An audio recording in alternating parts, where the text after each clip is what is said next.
So it's 2015, 2016. 32 to 33 years old. 32 to 33 years old. Um, so I started playing Grand Theft Auto again. This is Grand Theft Auto 5. Was literally getting like lost in that game for like hours. Like I'll play the online like heist thing, or we'll get like new cars and like new houses with like Dennis and Kenneth, and yeah, it was costing me like real life money, like getting like these stupid.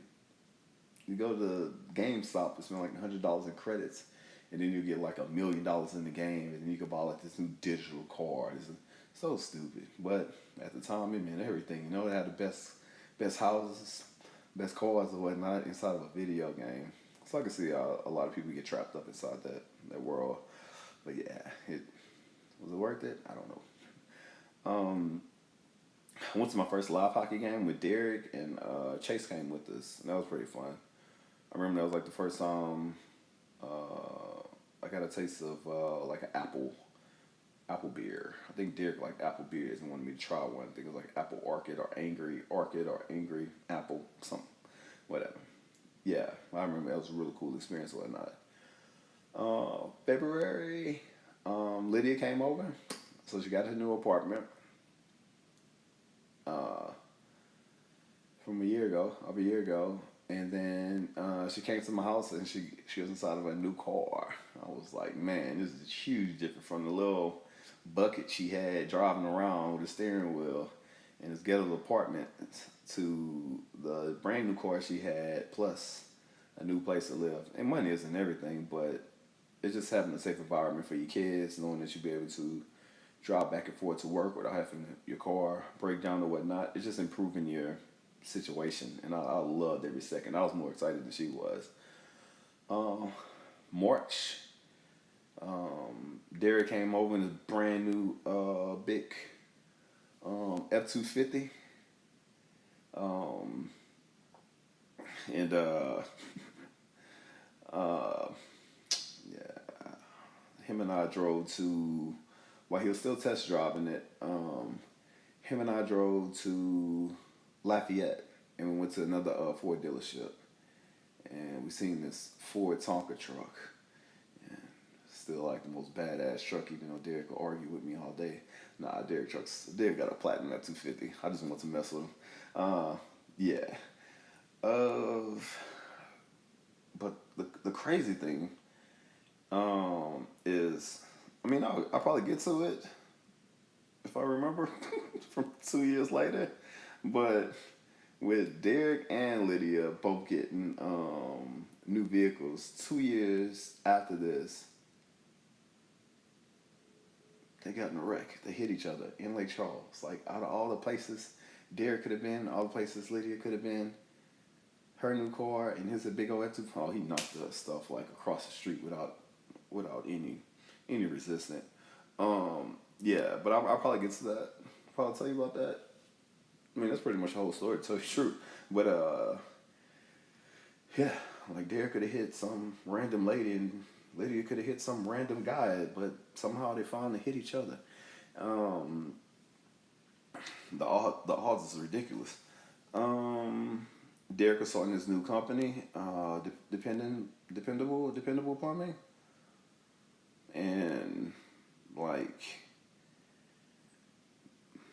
it forced like I have a lot of trust in Derek and his abilities, whatever.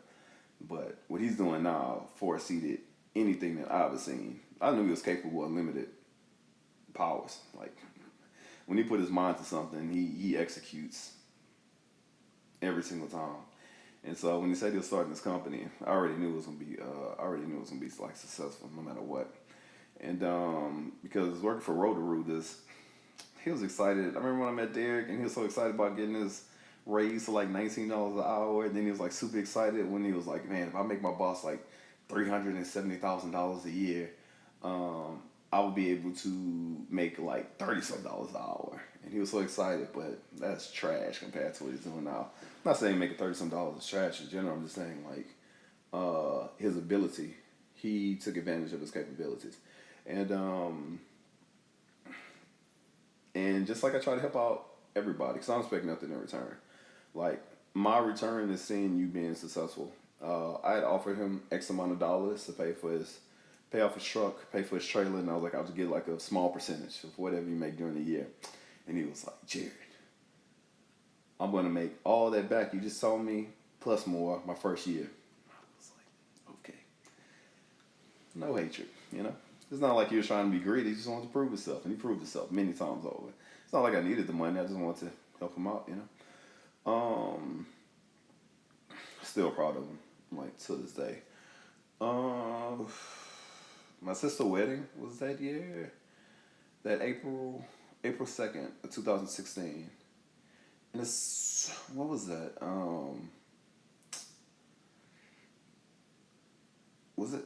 Why did I get? Sorry, drawing a blank. I want to say like in 2009, 2010, maybe like 2010. Uh, I watched a movie called I want to say it was Tyler Perry. Why did I get married? I know it's Tyler Perry for sure, but I want to say it also came out like April 2nd, so like six years before that, whatever. Why did I get married came out, and then my sister got married April 2nd, whatever. Useless fact, but I just thought about that. Linda and I, we was late to the wedding due to two things because we at the last minute we decided to finally find the gift. So we spent a lot of time in Bed Bath and Beyond. Then we had to wrap the present. Then like on the drive to Houston, it was like super bad traffic, so we totally missed my sister's wedding. But we made it to the reception, and it was very, very nice. Like the food, the people, family. Have a lot of pictures from there. Just an amazing time, you know. Oh yeah, I remember my dad. He was like, after the reception, we went back to my sister's house, and Linda and I was thinking about coming back home and coming back to Lake Charles from Houston. You know, the wedding was in Houston.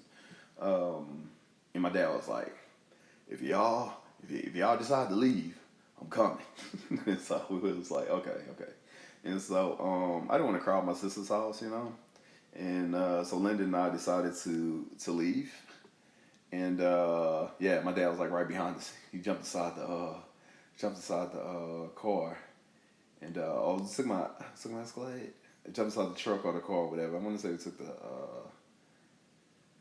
no, we took the car, and we jumped inside there, inside Linda car, and we headed back to Lake Charles. Um, I seen this is 2000, so April 30th, so the end of that month. I seen Denise Ordwin at Planet Fitness, and I haven't seen her in years. Like I want to say like '02 when I seen her at the bowling alley, and yeah, we talked at the gym, whatnot, and exchanged Instagrams, and it was like we never fell off. Even though she was the first chick to break my heart, it was still cool just being talking to Denise again. And that was pretty much that whole year.